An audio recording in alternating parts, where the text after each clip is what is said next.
Hello, welcome back to DanceRanch.net. Our next pattern in the pickup whip is going to be a pickup whip with a slide out, okay? This is a slide out. Now this particular step or this variation is actually the same as we've done in other whips. You got to remember, these have similar variations across the board, but we're trying to take it from each whip to give you the understanding how to get into it, okay? And this is a nice slide out. It comes at 4, okay? It comes out at 4, 5. And we're going to demonstrate this and then we'll break it down to you, okay? So, everything's the same as far as the pickup. 1, 2, 3, and 4, 5, 6, 7, and 8. Good, let's take it from this angle.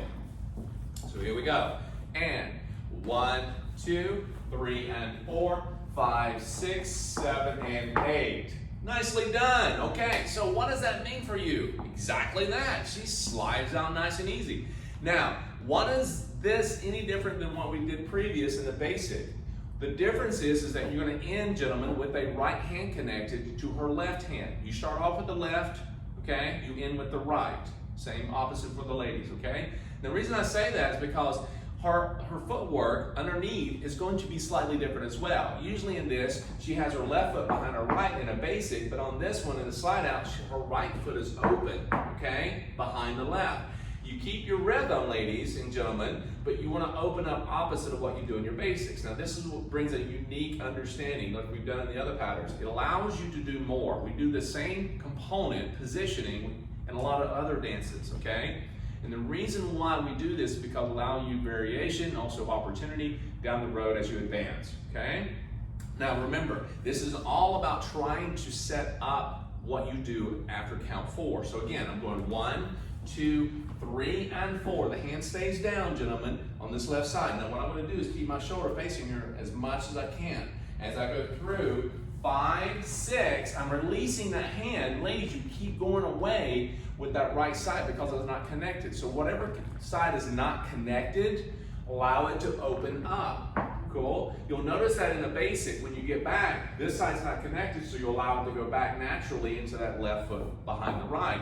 So this is the same thing. You just got to allow yourself to go either right open or left open, whichever's not connected, okay? Now, is that mandatory?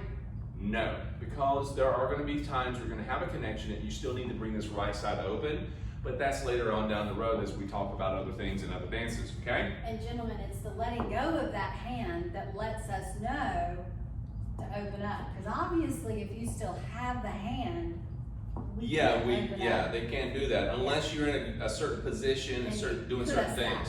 Right, and lead it. They're not going to know. All right, she's exactly right. So let's take it from this angle.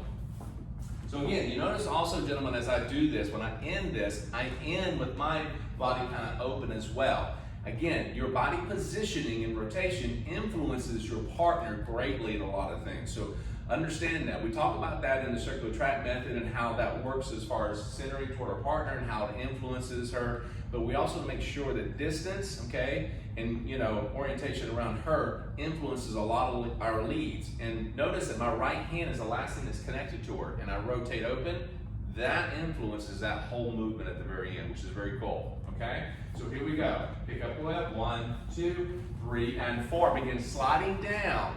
Okay, I slide down. Now notice something happens here. If you slide down too early, you're going into a different pattern. Okay, so let me demonstrate that again. If you're going here and all of a sudden you slide down too early, you're going into a different pattern. So you've got to make sure you maintain this connection and go all the way through, and then you end up over here. Okay, so let's do this again. So we have 1, 2, 3, and 4, 5, 6. She keeps going back, 7 and 8. Now on that next piece, remember, as she steps back on that left foot, okay, boom, I'm stepping here. Now notice what happens.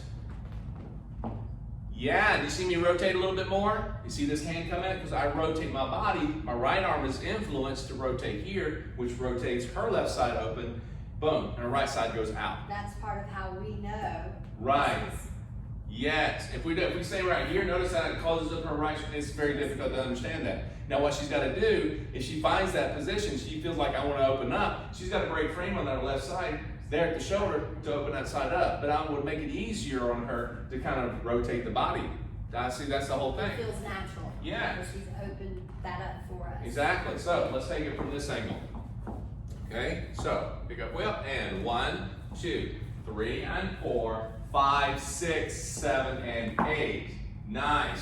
Now, when you're in this particular step, with that right hand connected to her left, it's a great opportunity to do most of your left side pass, components and variations. Anything you can do a right-left prep, which is really good. Meaning that if I have her over here for a second, we end it over here like this, it's very cool to go right-left to those right-left preps and go right into other things. So remember that as you're dancing.